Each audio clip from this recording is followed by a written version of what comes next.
Break के बाद एक बार फिर से स्वागत है आप सभी का केबीसी न्यूज में। हर साल की शुरुआत और अंत में यही लगता है कि कोरोना अब पूरी तरह से खत्म हो रहा है, मगर यह गलतफहमी दूर हो इससे पहले ही कोरोना किसी नए वेरिएंट के साथ फिर दस्तक दे देता है।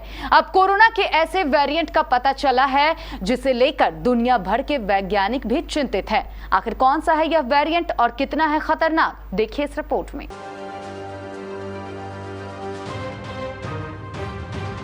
भारत में इस साल के मध्य तक कोरोना के मामलों में गिरावट दर्ज की गई थी। इस साल की शुरुआत में देश में भले ही ओमिक्रॉन के केस बढ़े थे, लेकिन अब वो भी काफी हद तक काबू में आ चुके हैं। भारतवासी राहत की सांस ले रहे थे कि तभी ओमिक्रॉन के एक नए सब वेरिएंट की देश में दस्तक हो चुकी है और इसके चलते वैज्ञानिकों ने एडवाइजरी जारी करनी भी शुरू कर दी है। देश में आया कोरोना का ये नया वेरिएंट ओमिक्रॉन का ही एक सब वेरिएंट बताया जा रहा है। इसका नाम है BA.5.1.7। कोरोना का ये वायरस काफी तेजी से फैलने में सक्षम है। इसके पहले मामले के बारे में गुजरात बायोटेक्नोलॉजी रिसर्च सेंटर ने पता लगाया है।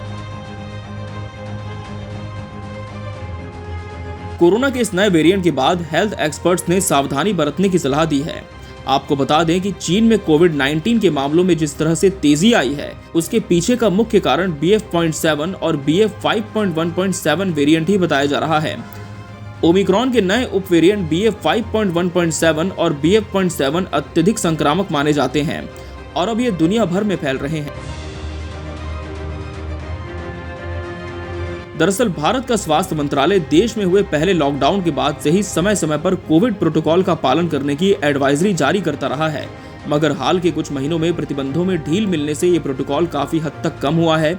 आने वाले समय में देश में दीपावली का त्योहार भी बड़ी ही धूमधाम से मनाने की तैयारी है।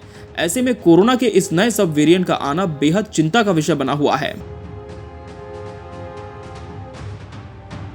वैज्ञानिकों के मुताबिक भले ही ये वेरिएंट अभी देश में तेजी से नहीं फैल रहा, मगर बावजूद इसके मास्क लगाने की अनिवार्यता बरकरार रखनी चाहिए।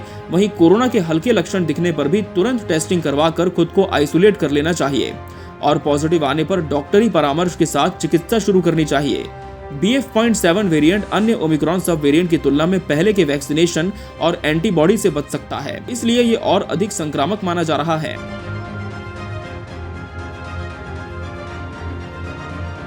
चीन के मंगोलिया में सबसे पहले ओमिक्रॉन स्पॉन नाम का एक नया वेरिएंट, जिसे तकनीकी रूप से BA.5.1.7 और BF.7 पाया गया था। बीते 2 हफ्तों में यह वेरिएंट संयुक्त राज्य अमेरिका में 0.8 से 1.7% यानी दोगुना हो गया है। इसके अलावा यूके, जर्मनी और फ्रांस जैसे यूरोपीय देशों में इस वेरिएंट के लगभग 15 से 25% मामले हैं। भले ही विश्व युद्ध में कोविड के मामलों में गिरावट आई हो, मगर इसके और नए वेरिएंट सामने आ रहे हैं जो कहीं न कहीं आगामी खतरे का संकेत हो सकते हैं।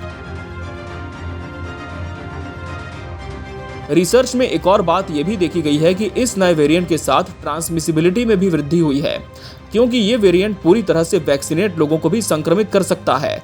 इस वेरिएंट को देखकर यह भी लगता है कि ये जीन्स के साथ अच्छे से बॉन्ड बना लेता है, जिसका मतलब यह है कि इसके कुछ वायरल कण भी संक्रमित कर सकते हैं।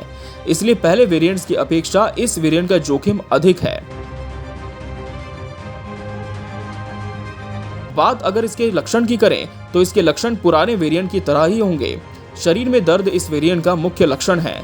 जिन लोगों में इसके लक्षण नजर नहीं आते और अगर वो संक्रमित हैं तो वो भी संक्रमण फैला सकते हैं।